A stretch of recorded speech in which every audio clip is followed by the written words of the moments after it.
जय देव जय बाळू मामा, आरती वाळू तुझ कैवल्य धामा।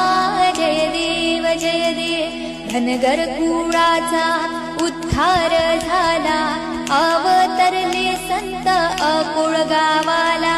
बालपणी त्यांनी चमत्कार केला, वस्तीचे दर्शन भोजन थाळीला।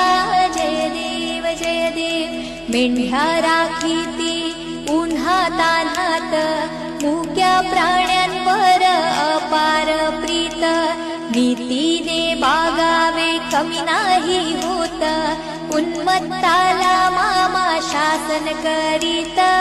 जय देव गोसावी रूपात देवदूत आले, मामांचे त्यांनी सत्व पाहिले। अवघड विहिरी